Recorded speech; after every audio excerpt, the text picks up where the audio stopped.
नमस्कार मित्रांनो, जय भीम. आपण शिक्षणाच्या नव्या दिशा या विषयावर आज बोलणार आहोत. नुकतंच सरकारने नवीन शैक्षणिक धोरण घोषित केलं आहे. त्या धोरणानुसार वर्गणी काही चांगल्या गोष्टी तर काही छुपेपणाच्या वेगळ्या गोष्टी असल्याचं आपल्याला दिसतंय. आपण त्याची थोडक्यात चर्चा करू आणि खरोखरच शिक्षण पद्धती कशी असायला हवी, काय व्हायला पाहिजे, भारतीय विद्यार्थ्यांना प्रगल्भ नागरिक बनवत जगाच्या पार्श्वभूमीवर ज्ञानवंत कसं बनवता येईल, संशोधनात्मक कसं बनवता येईल, विकासात्मक कसं बनवता येईल, त्यांच्यातनं नोकरी मागणाऱ्यांपेक्षा उद्योजक कसे जास्तीत जास्त घडतील हे आपल्याला पाहायचं आहे. त्याची आपण काही चर्चा करूयात. मित्रो, आतापर्यंत हंटर कमिशनपासून ते आतापर्यंत भारतामध्ये शिक्षणाबद्दल अनेक कमिशन झाली. कोठारी कमिशन 63-64 साली झालेलं हे सगळ्यात महत्त्वाचं मानलं जातं, मूलगामी मानलं जातं. त्यानंतर नॅशनल नॉलेज पॉलिसी पण झाली आणि आता ही नवीन पॉलिसी जाहीर करण्यात आलेली आहे. या पॉलिसीत 10-2-3 हा जे आधी वर्गवारी होती ती जरा बदलण्यात आलेली आहे, पण ती वरवरची तांत्रिक बाजू आहे. वयाच्या 3 वर्षापासून शिक्षण पासून आकलनाला महत्त्व, बहुशाखीय शिक्षण, संशोधनाला महत्त्व, शिक्षणाचं शेवटचं जे वर्ष आहे ते संशोधनाला दिलं जावं, कोणत्याही प्रकारे शिक्षण घेता येईल, मध्ये सोडून पुन्हा जॉईन करता येईल. म्हणजे पूर्वी जसं सायन्सच्या माणसाला इतर शाखांचंही शिक्षण घेता यायचं नाही किंवा आर्टच्या माणसाला सायन्सला किंवा कॉमर्सला जाता यायचं नाही, आता ही पद्धत बंद होणार आहे. समजा एखाद्याला इतिहासही आवडतो आणि भौतिकशास्त्रही आवडतं, तो दोन्ही विषयात शिकू शकेल. त्यानंतर अजून जो बदल केला आहे तो असा की UGC असेल, AICTE असेल, NCTR असेल, हे सगळे रद्द करून आता एकच अशी higher education commission of India ही एकमेव स्वायत्त संस्था असेल जी सर्व शिक्षणावर नियंत्रण ठेवेल. वर्गणी काही बदल चांगले आहेत, स्वागतार्ह.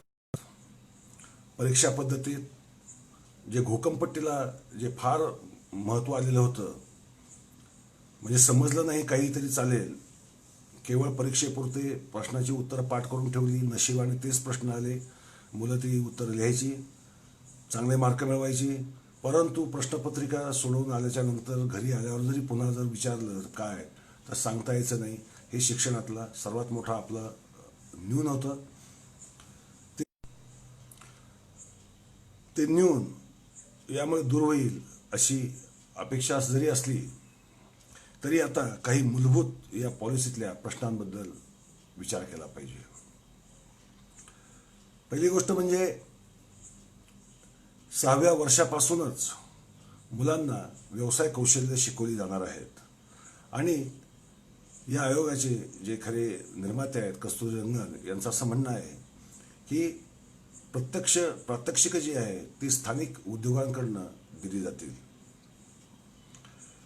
ऐकायला वाचायला खूप जरी चांगलं वाटलं तरी आपण लक्षात घेतलं पाहिजे की आपल्या देशातले विद्यार्थी कोणी आदिवासी भागात, खेडोपाड्यात, वस्त्यात, अनेक ठिकाणी अजूनही विजेची किंवा वायफायची व्यवस्था नाही, अशा स्थितीमध्ये जिथे उद्योग नाही आहेत, कोणतेच व्यवसाय नाही आहेत, अशा स्थितीमध्ये व्यवसाय शिक्षण कोणतं देणार, कशा प्रकारे देणार, त्याची रचना कशी करणार आणि संख्या जी विद्यार्थ्यांची एवढी मोठी आहे त्यांना जरी समजा उद्योग असले, अगदी समजा पुण्याचे विद्यार्थी अगदी पुण्याची सगळी MIDC जरी पणाला लावली, कामाला लावली तरी त्या विद्यार्थ्यांना व्यावसायिक शिक्षणासाठी सामावून घेऊ शकणार नाही, हे आपण लक्षात घेतलं पाहिजे. या त्रुटीमध्ये या शिक्षण पद्धतीमध्ये किंवा जे धोरण जे डिक्लेअर केलं आहे ते कितपत विचार करून केलं आहे याचा आपल्याला फार गांभीर्याने विचार करावा लागेल. त्यानंतरचा महत्त्वाचा भाग असा आहे, राईट टू एज्युकेशन. जो शिक्षण हक्क कायदा जो मागे केला गेला होता त्यानुसार प्रत्येकाला शिक्षण मिळावं यासाठी RTI खाली अनेकांना अनेक सवलती मिळत होत्या, शिकता येत होतं, प्रगती करता येत होती. या 60 पानी, खरं म्हणजे 200 पानांचा अहवाल आहे, पण प्रत्यक्षात आपल्या हाती आलाय तो 60 पानी अहवाल. त्यात कोणते अनेक्षर सुद्धा नाही आहेत, पण त्याच्यामध्ये RTIचा साधा उल्लेख सुद्धा केला गेलेला नाही आहे. म्हणजे राईट टू एज्युकेशनचं जो मूलभूत घटनात्मक अधिकार आहे त्याचं काय होणार हा दुसरा प्रश्न आहे. अजिबात उल्लेख न केली गेलेली दुसरी गोष्ट म्हणजे शिक्षणातलं SC ST OBC असणारं आरक्षण. हा विषय बहुजनांच्या दृष्टीने अत्यंत महत्त्वाचा आहे, कारण RTI काढला असेल तर आरक्षणही काढायचं असेल कोणत्या ना कोणत्या स्वरूपात तर त्यांचं शिक्षणाचं काय होणार. तिसरा प्रश्न उपस्थित असा होतोय की तिसरीपासून वयाच्या 3ऱ्या वर्षापासून शिक्षण ऐकायला ठीक वाटतंय, परंतु त्यासाठी व्यवस्था काय आहे. एका स्कूलमध्ये एका खोलीमध्ये 40, 50, 60 विद्यार्थी, कधी कधी त्याच्याही जास्त कोंबून बसवलेले असतात. अशा स्थितीत आकलनाला जर महत्त्व द्यायचं असेल आणि ते दिलंच पाहिजे तर पहिली जबाबदारी ही आहे की आताच्या जे शालेय वर्ग आहेत त्यांची संख्या किमान 3पट ते 4पट करावी लागेल. लक्षात घ्या, एका वर्गामध्ये 20 ते 25 पेक्षा जास्त विद्यार्थी असता कामा नयेत. नाही तर त्यांचं जे आकलन आहे ते शिक्षक आणि विद्यार्थी यांच्यामधला जर नीट संवाद जर होऊ शकणार नसेल तर कोणाचं आकलन किती आहे आणि किती नाही, वाढायचं तर काय प्रयत्न केले पाहिजेत हे व्यक्तिगत प्रयत्न करता येणं शिक्षकांना शक्य होणार नाही. आणि तिसरी गोष्ट अशी आहे की आकलन मोजायचं कसं, याची पद्धत काय असणार आहे. लक्षात घ्या, आकलन तुम्ही कसं मोजणार आहात, त्यासाठी क्रायटेरिया कोणता असणार आहे आणि ते ठरवणार कोण, की आकलन आहे की नाही आहे हे कोणत्या पद्धतीने ठरवलं जाणार. आणि ते ठरवण्यासाठी ते पेपर तपासणारे किंवा इंटरव्ह्यू घेणारे किंवा विद्यार्थ्यांच्या तोंडी परीक्षा घेणाऱ्या शिक्षकांच्या स्वतःच्या ज्ञानाचं काय, त्यांचं स्वतःचं आकलन काय, याच्याबद्दल काय करणार यासाठी आपल्याला पुरेसा विचार करावा लागेल. त्यासाठी शिक्षकांची किती मोठी संख्या लागणार, त्यांना कोणत्या प्रकारे ट्रेनिंग द्यावं लागणार आणि ते ट्रेनिंग पूर्ण कधी होणार आणि त्यांचं जरी दर 10 वर्षांनी जरी पुनर्मूल्यांकन जरी केलं तरी त्या पुनर्मूल्यांकनाची व्यवस्था आपली काय असणार आहे. दुसरी गोष्ट अशी आहे, करिक्युलमचं काय. शिक्षण पद्धती बदलली आणि करिक्युलम त्याच स्वरूपाचे असले तर काय गोंधळ होऊ शकतात. आज जे आपले करिक्युलम आहेत आजचे, हे करिक्युलम अत्यंत किचकट, बोजड, विस्कळीत आणि अनेकदा अनाकलनीय भाषेमध्ये लिहिले गेलेले, संदर्भ नसलेले अशा प्रकारे करिक्युलममध्ये धडे घातलेले असतात, विषय घातलेले असतात. मग ते सायन्स असो, इतिहास असो, भाषा विषयक असो किंवा अन्य कोणताही विषय असो, हे करिक्युलमचं जे पद्धत आहे ती पद्धत ही अत्यंत घातक आहे. आता ही करिक्युलम बदलणार कसा, बदलणार कोण आणि ते कधी तयार होणार आणि तो खरोखरच विद्यार्थ्याचं आकलनशक्ती, बुद्धिमत्ता, ज्ञानात्मक दर्जा, त्याची प्रगल्भता वाढवण्यासाठी कितपत उपयुक्त होतील हे याचा क्रायटेरिया ठरवला कसा जाणार हे आज तरी आपल्यासमोर स्पष्ट चित्र नाही आहे. दुसरी गोष्ट अशी की या शिक्षण पद्धतीवर संशोधनाला महत्त्व दिलंय ही गोष्ट खरी आहे. MPhil रद्द केली, फक्त PhD ठेवली, संशोधनाला महत्त्व दिलं, ही चांगली गोष्ट आहे. खरं म्हणजे जास्तीत जास्त संशोधकांची निर्मिती ज्या देशात होते तो देश एक ज्ञानवंत देश मानला जातो. परंतु या पॉलिसीमध्ये शिक्षण हा राज्याचा अधिकार असताना त्याचं हळूहळू केंद्रीकरण करत नेलं गेलं आणि आता केंद्राने शिक्षण हा विषय आपल्या अखत्यारीत घेतलेला आहे. यामुळे झाले असं की संशोधन करायला विद्यार्थ्यांना प्रेरित करणार, पण विद्यार्थ्याने संशोधन कशात करायचं आणि कशात नाही करायचं यादी जी आहे ते नॅशनल रिसर्च असोसिएशन ठरवणार, त्याच्या गाईडलाईन्स. म्हणजे त्या यादीच्या बाहेरचा जर विषय असेल तर तुम्हाला त्यात संशोधन करता येणार नाही, ते अभ्यासक्रमात गृहीत धरलं जाणार नाही. म्हणजे संशोधनावर मर्यादा घालणं हे कोणत्याही शिक्षण पद्धतीत हे कधीही अभिप्रेत नसतं. ते करू नये. संशोधन ज्याला करायचे ते त्याच्या आवडीचे विषय हे संशोधनाचे विषय असतात. ज्या विषयात आवड नाही, ज्यात गती नाही, त्यात किती संशोधन केलं तर मग कॉपी पेस्ट संशोधन होतं, जे आजकाल फार मोठ्या प्रमाणावर भारतामध्ये घडत असतं. आपल्याला सर्वांना माहिती आहे, वारंवार आपण वृत्तपत्रांमध्ये त्याबद्दल वाचत असतो. ते आपल्याला मर्यादित करून चालणार नाही. परंतु या पॉलिसीमध्ये ते मात्र केंद्राच्या हातात ठेवण्यात आलेलं आहे. त्यानंतर परीक्षा पद्धत 8ला दर्जात असावी, प्रश्नोत्तर पाठांतर याला महत्त्व नसावं हे जरी मान्य असलं तर परीक्षा पद्धतीच्या गाईडलाईन्स सुद्धा नॅशनल असोसिएशन ऑफ एज्युकेशन हे ठरवणार आहे. पुन्हा केंद्राच्या हातामध्ये हे जाणार आहे. आता या पॉलिसीबद्दल जास्त बोलण्याच्या ऐवजी या पॉलिसीवर यात गंभीरपणे आपण विचार करण्याच्या गोष्टी कोणत्या कोणत्या आहेत हे आपण सर्वांनी मिळून गंभीरपणे पाहिला पाहिजे. आपल्याला आठवत असेल 14 साली बीजेपी गव्हर्नमेंट आलं.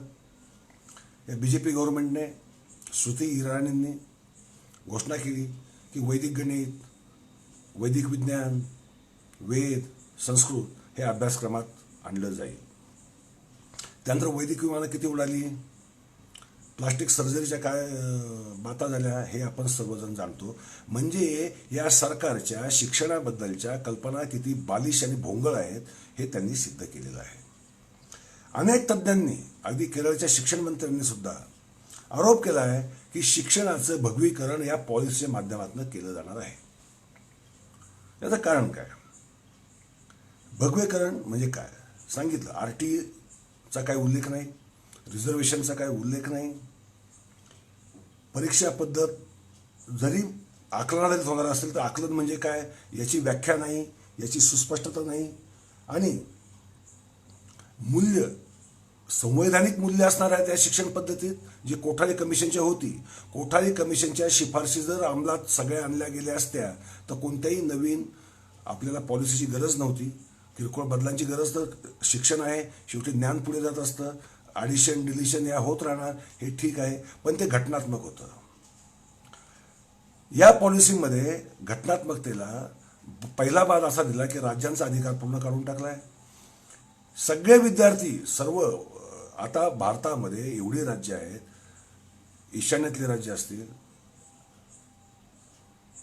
पश्चिमेकडची असतील, दक्षिणेकडची असतील, संस्कृत्या वेगळ्या आहेत, भाषा वेगळ्या आहेत, आकलन पद्धती वेगळ्या आहेत, समजण्याच्या आवडीच्या विषय वेगळे आहेत.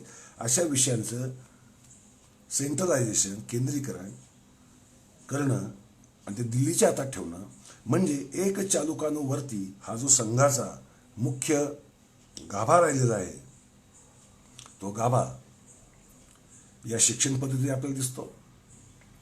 शिक्षणाचं भगवीकरण होणार की काय ही भीती वाटावी अशी चित्र, अशा मोकळ्या जागा या शिक्षण पॉलिसीने सोडलेल्या आहेत. त्यासाठी आपल्याला सजग राहणं गरजेचं आहे. तसं नसेल तर उत्तम, परंतु या सरकारवर किमान शिक्षणाच्या बाबतीत, सांस्कृतिक बाबतीत विश्वास ठेवता येत नाही. हे गेल्या 6 वर्षात आपला सगळ्यांचा इतिहास आहे. हा झाला एक भाग. दुसरा भाग असा आहे, परदेशी युनिव्हर्सिटी आणणं आणि खाजगी सहकारी सहभागातनं स्कूल्स उभी करणं हे एक या धोरणामध्ये म्हटलेलं आहे. खरं म्हणजे मित्र हो, शिक्षण हा पूर्ण 100%, 5-10% पण नाही, 20-50% पण नाही, 100% हा सरकारचा विषय आहे.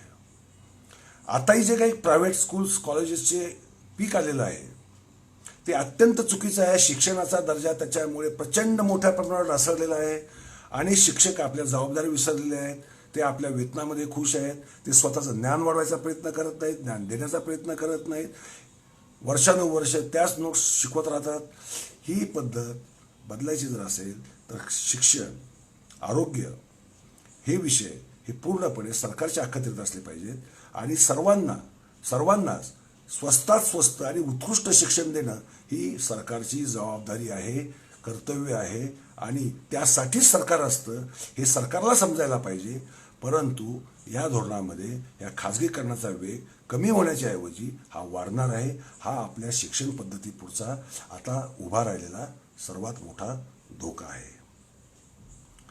चौथी गोष्ट, करिक्युलमचं जे म्हणालो, अभ्यासक्रम, त्यात पुस्तक कोणती, विषय कोणते, त्या माहिती कोणत्या प्रकारची दिली जाणार. आता जर आपण संघाची जर स्कूल्स पाहिले गुजरातमधले वगैरे जे चालतात तिथले जे अभ्यासक्रम जर आपण पाहिले तर आपल्याला लक्षात येईल की एका वैदिक संस्कृतीचं शिक्षण जास्तीत जास्त तिथे दिलं जातं. वैदिक संस्कृती बहुजनांवर जी त्यांची संस्कृती नाही आहे, धार्मिक सुद्धा संबंध नाही आहे, धर्मही वेगळे आहेत आणि खरं म्हणजे शिक्षणात धर्म येताच कामा नये, संस्कृती येताच कामा नये. एखादी विशिष्ट आल्या तर सर्वच आल्या पाहिजेत, आले सगळेच धर्म आले पाहिजे, पण ते अभ्यासापुरते, ते मनामध्ये बिंबवण्यासाठी नाही, ते शिक्षणाचा उद्देश नाही, ते उद्दिष्ट असू शकत नाही. असं असलं तरी या शैक्षणिक पॉलिसीमध्ये अभ्यासक्रम ठरवताना आणि त्या केंद्राच्या अखत्यारीत गेल्यामुळे हे घडण्याची फार दाट शक्यता वर्तवली जाते आहे. त्याच्याबद्दलची चिंता सगळ्या शिक्षण क्षेत्रामध्ये मोठ्या प्रमाणावर चर्चा चालू आहे. त्यानंतर संशोधनासाठी निधी, रिसर्चसाठी आम्ही निधी उपलब्ध करून देऊ असं सरकार म्हटलंय आणि दुसरी गोष्ट असं म्हटलंय की शिक्षणावर आम्ही 6% खर्च करू. आता ह्या दोन्ही गोष्टी भंपक आहेत, तद्दन खोटारड्या आहेत. 2% आपल्याकडे शिक्षणावर खर्च केला जातो आज सुद्धा फक्त GDPच्या, ते आम्ही प्रमाण दुप्पट करू असं भारतीय जनता पार्टी सत्तेत येण्यापूर्वीपासून सांगत आलेली आहे. आधीच्या सरकारची चूक होतीच की 2% शिक्षणासाठी ठेवले, ही अत्यंत गंभीर चूक होती, ती आपण मान्य करूयात. यांनी दुप्पट करायचं म्हणजे 4% करायचं घोषणा केली होती. त्यांनी आजतागायतपर्यंत ते 4% केलेलेच नाही आहेत आणि हेच सरकार आता म्हणतंय की शिक्षणावर आम्ही 6% GDPच्या खर्च करू. आता हे 6% कुठून आणणार? नंबर 1, आणले, खरोखरच आणले तर स्वागतच आहे. परंतु तुम्ही आताच जर 4% सुद्धा करू शकत नाही तर 6% कसे करणार, काय करणार, त्यासाठी कुठे कटोती लावणार आणि त्याचं वितरण कसं करणार, कशा प्रकारे करणार, पायाभूत सुविधा निर्माण करण्यासाठी करणार, शिक्षकांना चांगले शिक्षक निर्माण करण्यासाठी प्रयत्न करणार, कशासाठी करणार, याच्याबद्दल या धोरणामध्ये कसलाही उल्लेख नाही, अवाक्षरही काढलेलं नाही आहे. आता या पॉलिसीबद्दल बोलून झालं, थोडक्यात की पॉइंट्सबद्दल आपण फक्त बोललो, त्यातला बंपकपणा आपण पाहिला. सरकारांना विद्यार्थी हे आपलं हत्यार म्हणून वापरायचं असतं म्हणून ते आपली विचारधारा विद्यार्थ्यांवर लादायचा प्रयत्न करते. हे आतापर्यंत होत आलं, हे तर सरकार उघडच आहे. त्याच्यामुळे हे लादण्यासाठी या नवीन शिक्षण पद्धतीचा उपयोग करून घेणार. कारण मागे त्यांनी इनडायरेक्टली तो प्रयत्न केला होता, वैदिक शिक्षण, वैदिक गणित आणू म्हणून. तो शिक्षण पद्धतीत आपले विचारधारा लादण्यासाठी हे सरकार प्रयत्न करणार, आणणार. हे सूर्यप्रकाश एवढं स्वच्छ आहे, त्यासाठी सर्वांनीच पुढाकार घेतला पाहिजे. RT राहिलं पाहिजे, गोरगरिबांच्या मुलांना शिक्षण मिळालंच पाहिजे,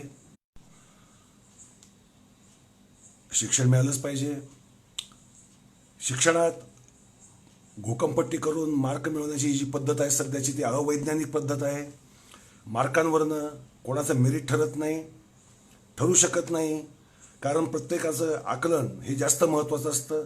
जे मनात रुजतं, हृदयात रुजतं, तेच विद्यार्थ्याला जास्त प्रगत आणि प्रगल्भ करू शकतं. त्यामुळे आकलनाधारित शिक्षण असावं हे जरी बरोबर असलं तरी तुमचा अभ्यासक्रम काय, कारण अभ्यासक्रमच जर असा एखाद्या विशिष्ट विचारधारेने लिपटलेला असेल तर आकलनाचा शून्य उपयोग होईल. त्यामुळे विद्यार्थ्याला त्याचं आकलन, त्याचा विषय निवडायचं स्वातंत्र्य आणि अभ्यासक्रमात काय आहे हे पाहण्यासाठी एखादी इंडिपेंडंट स्वायत्त संस्था असली पाहिजे, सरकारी नाही. ही मागणी सुद्धा आपल्याला करावी लागणार आहे. अभ्यासक्रम हा स्वायत्त संस्थेनेच तयार केला पाहिजे, जिच्यावर कोणत्याही सरकारचं, राजकीय संघटनेचं, सामाजिक संघटनांचं दडपण असता कामा नये. विद्यार्थ्याला जे खरोखर उपयुक्त आहे तेच शिक्षण विद्यार्थ्याला मिळालं पाहिजे. यासाठी प्रयत्न करावे लागतील आपल्याला. पुढच्या दिशा आपण म्हणतो तर आपल्याला हे बदल जर लादले गेले तर आमच्या पुढच्या दिशांना काय अर्थ राहणार नाही. आम्ही अत्यंत संकुचित वृत्तीचा घटनाबाह्य समाज निर्माण करू. आज आपल्याला RSSचा विचारधारा पाहिजे का घटनात्मक विचारधारा पाहिजे हा आपण विचार केला पाहिजे. आपल्याला इहवादी घटनात्मक सेक्युलर विचारधारा पाहिजे. सेक्युलर म्हणजे सर्व धर्म समभाव नाही. सेक्युलर म्हणजे इहवाद, या पृथ्वी तलावर, भूतलावर होणारी जी इहवादी कृत्य असतात तेवढ्यापुरतं सरकारचं काम असतं. त्याचं काम धार्मिक, कोणते तात्विक अशा स्वरूपाचा विचार समाजावर लादणं हे नसतं. ते प्रत्येक व्यक्तीचं स्वातंत्र्य असलं पाहिजे. विद्यार्थ्याचं स्वातंत्र्य काढून घेणं म्हणजे शिक्षण पद्धतीचा विनाश आहे हे आपल्याला सर्वांनाच गंभीरपणे समजावून घ्यावं लागणार आहे. या शिक्षण पद्धतीतल्या ह्या ज्या त्रुटी आहेत याला विरोध करावा लागणार आहे. म्हणजे अभ्यासक्रम असेल, RTE असेल, रिझर्वेशन असेल, आकलनात ते अभ्यासक्रम कसा असणार हे असेल, परीक्षा पद्धत कशी असणार नाही ते आकलन ठरवणार कसं, कोणत्या विद्यार्थ्याचं आकलन चांगलं आहे, कोणाचं वाईट आहे हे ठरवणार कसं, याची सुद्धा एक मेथडॉलॉजी, एक पद्धत एक विकसित करावं लागेल. तरच शिक्षण पुढचं चांगलं राहील. आताची पद्धतीत त्रुटी आहेतच, होत्याच, त्याच्या विरुद्ध आम्ही प्रयत्न करत होतो. मी तर पुस्तकच लिहितोच आहे. म्हणजे आता ह्या नवीन शिक्षण पद्धतीमुळे त्यात एखाद दुसरं प्रकरण वाढणारच आहे.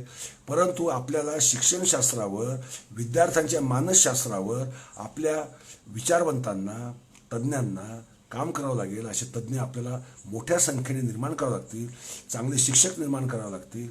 तरच आपण आपली पुढची पिढी प्रगल्भ, ज्ञानात्मक, आदर्श आणि खऱ्या अर्थाने इहवादी आणि घटनात्मक आपल्याला बनवता येईल. अन्यथा एक लक्षात घ्या की लहान मुलांनाच लहानपणापासूनच जर एखादा विशिष्ट संस्कृतीचा, वैदिक संस्कृतीचा जर प्रभाव टाकला गेला तर आपल्याला अत्यंत एक विकृत अशी समाज संस्कृती भविष्यकाळात पाहायला मिळेल आणि ते आपल्या देशाचं दुर्दैव असेल हे लक्षात घ्यावं. धन्यवाद. नमस्कार.